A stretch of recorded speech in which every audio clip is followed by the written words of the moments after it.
ഒന്നുമില്ല, ഞാൻ ഇന്നലെ പറഞ്ഞ പോലെ ഇത് ഞങ്ങളുടെ ഫസ്റ്റ് ഫ്ലൈറ്റ് യാത്രയാണ് കേട്ടോ. വെളുപ്പിന് 2:30 കലാമിച്ച് 3 മണിക്ക് എഴുന്നേറ്റ് ചടപടേന്ന് റൂമും പൂട്ടി ഊബറും പിടിച്ച് നമ്മുടെ എയർപോർട്ടിലേക്ക് അങ്ങ് എത്തി കേട്ടോ.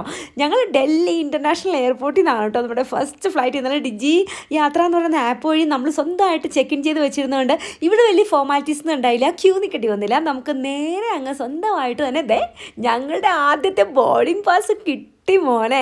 അതുപോലെ തന്നെ ബാഗിൽ ഒട്ടിക്കാനുള്ള ആ ഒരു ടാഗ് ഉണ്ടല്ലോ, അതെല്ലാം നമ്മൾ സ്വന്തമായിട്ട് തന്നെ എടുത്തു. അതെല്ലാം ഒട്ടിച്ചു, ഞാനങ്ങ് സ്കാൻ ചെയ്തു, ഉള്ളിലേക്ക് അങ്ങ് കയറി കേട്ടോ. ഈ ഡിജി യാത്ര എന്ന് പറയുന്ന ഒരു ആപ്പ് ഭയങ്കര സൂപ്പറാണ് കേട്ടോ. നമ്മുടെ കാര്യങ്ങളൊക്കെ ഭയങ്കര ഈസി ആക്കി തരും. അവിടുത്തെ ആദ്യത്തെ ഒരു ക്യൂ ഒക്കെ നമ്മളെ ഒഴിവാക്കി തരും കേട്ടോ. അതിനുശേഷം നമ്മുടെ ബാഗ് കൊടുക്കണമല്ലോ, അതിന് വേണ്ടിയുള്ള ക്യൂവിൽ പോയി നിന്നു, അതൊക്കെ നമ്മളവിടെ കൊടുത്തു. അതിനുശേഷം നമ്മളിതാ അവിടെ ഉള്ളിലേക്ക് അങ്ങ് വന്നു. ലോഞ്ചിലേക്ക് വരുമ്പോഴാണ് നിറച്ച് ബലൂൺ ഉണ്ടാക്കിയ ഒരു ശില്പം കണ്ടു. അത് കഴിഞ്ഞാൽ ഈ ശില്പം കണ്ടു. അവിടെ നമ്മൾ ഫോട്ടോയൊക്കെ എടുത്തു. അതിനുശേഷം നമ്മൾ അവിടെ വെയിറ്റ് ചെയ്തു. അപ്പം നമ്മളെ വിളിച്ച് പിന്നെ അവർ നമ്മളെ പ്ലെയിനിലേക്ക് കയറ്റാനുള്ള ഫ്ലൈറ്റിലേക്ക് കയറ്റി കേട്ടോ. ആ സന്തോഷത്തിൽ ഞാൻ ആടി വലത് കാല് വെച്ചിട്ട് ഫ്ലൈറ്റിലേക്ക് കയറി. ശരിക്കും ഞാൻ വലത് കാല് വെച്ചിട്ടാണ് കേട്ടോ കയറിയത്.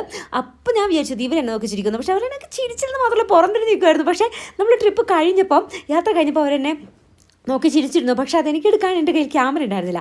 നമ്മളൊരു 5:15 തുടങ്ങി 5:45 വരെ ആ ഫ്ലൈറ്റിൽ അവിടെ ഇരിക്കുമായിരുന്നു.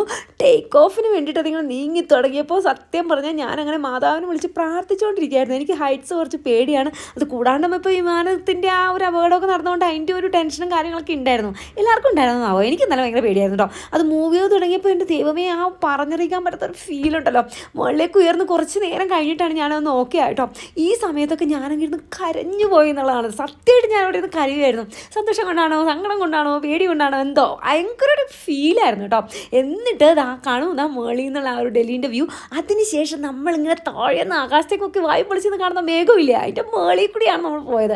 പിന്നെ കുറച്ചൊക്കെ പോയപ്പോഴേക്കും മേഘമല. അപ്പം ഞാൻ ഡോപ്പിതാ നോക്കും മേഘമല എന്ന് പറയുമ്പോൾ അത് തമിഴ്നാട്ടിലല്ലേ എന്ന ആ സ്ഥലം വളിപ്പ് പറയാൻ തുടങ്ങി കേട്ടോ. നിങ്ങൾ നോക്കുക കാണും, ഇതൊക്കെ എല്ലാം തന്നെ മേഘമല പോലെ തന്നെ ഇരിക്കണില്ലേ. പിന്നെ കുറച്ചുകൂടി കഴിഞ്ഞപ്പോഴേക്കും ഒരു അരമണിക്കൂറത്തെ ട്രാവൽ കഴിഞ്ഞപ്പോൾ താഴെ ഹിമാലയം കാണാൻ തുടങ്ങി. പൈലറ്റ് അനൗൺസ് ചെയ്യുന്നുണ്ടായിരുന്നു, നിങ്ങളിപ്പോൾ കാണുന്നത് ഹിമാലയമാണ്, അതുപോലെ തന്നെ ഇത്ര ഡിഗ്രി സെൽഷ്യസ് ആണ് തണുപ്പെന്നൊക്കെ പറഞ്ഞ് പറയുന്നുണ്ടായിരുന്നു. ലേയിൽ എയർപോർട്ടിൽ വന്നിറങ്ങിയപ്പോൾ ഞാൻ വെള്ളം കുടിച്ച് പോയി കേട്ടോ. ലേയിലെ വിശേഷങ്ങളായിട്ട് നാളെ കാണാം. ബൈ.